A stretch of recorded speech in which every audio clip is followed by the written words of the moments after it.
Sabe quando a gente fala em crescimento pessoal? Muitas vezes a imagem que vem à cabeça é de uma busca sem fim pela perfeição, de tentar se tornar alguém melhor.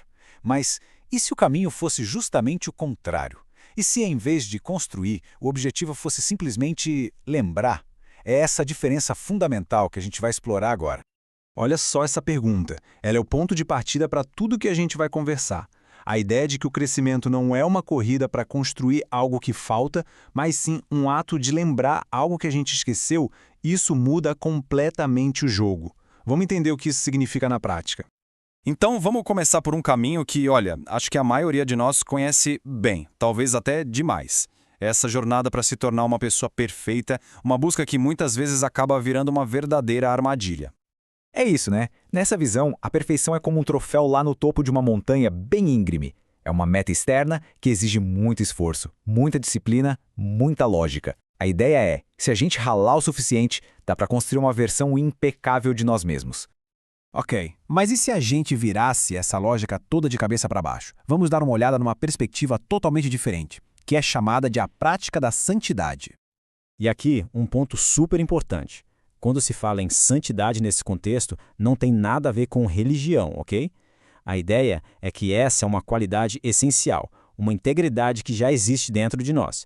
Não é algo que a gente precisa buscar lá fora ou adquirir. É bem aqui que a diferença entre os dois caminhos fica gritante. De um lado, a gente tem a conquista. Do outro, a memória. Vamos ver como isso se desenrola na prática. E olha só como o contraste fica claro aqui. A busca pela perfeição, ela exige conquista, ela usa o intelecto, a lógica e foca em construir uma imagem. E qual é o resultado mais comum? Culpa. Muita culpa por nunca conseguir atingir esse ideal. Agora, a prática da santidade é o oposto. Não é sobre conquistar, é sobre reconhecer o que já está ali. É simples, é direto. O foco é lembrar a verdadeira identidade. E ao fazer isso, a culpa, ela simplesmente se desfaz.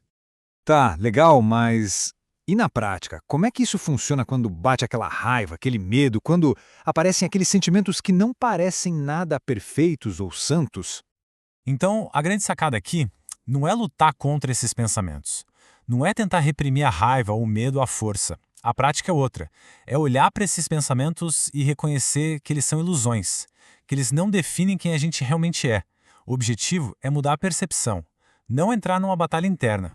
E o processo é até que bem direto se a gente parar para pensar. São 3 passos. Primeiro, identificar esses pensamentos de desamor, como raiva ou medo. Segundo, questionar, perceber que eles são baseados numa ilusão, numa falsidade. E terceiro, usar essa força interior, essa santidade, para se libertar da culpa que eles geram. E no fim do dia, para onde cada um desses caminhos nos leva? Um deles acaba em pressão constante, o outro, em paz. Vamos dar uma olhada no destino de cada uma dessas jornadas. Pensa bem, correr atrás de um ideal que a gente nunca alcança, isso tem um preço, né? Essa busca constante cria um ciclo sem fim de pressão, de autocondenação e alimenta aquele sentimento de que a gente nunca é bom o suficiente. E do outro lado, em contraste total, a prática da santidade aparece como a solução para esse ciclo. É como se fosse a salvação da culpa. É o caminho para encontrar uma paz que não depende de um comportamento impecável, mas sim de reconhecer a própria essência. Então, no fundo, a gente está falando de uma virada de chave fundamental no nosso foco. É sobre parar de tentar construir algo novo e começar a praticar a memória do que a gente já é. Resumindo a ópera, o que é que isso quer dizer? Quer dizer que a prática da santidade é um exercício de memória e não de construção. É sobre aplicar a verdade de quem já somos aqui e agora. O objetivo final não é aprender mais uma coisa, mas sim transformar por completo a nossa percepção. E com isso a gente volta para aquela pergunta lá do começo. A jornada do crescimento pessoal é sobre o quê? É sobre o esforço exaustivo para construir um eu perfeito ou sobre a prática de lembrar e viver a partir do eu que já existe? A escolha entre esses dois caminhos, bom, ela pode mudar tudo. Fica aí a reflexão.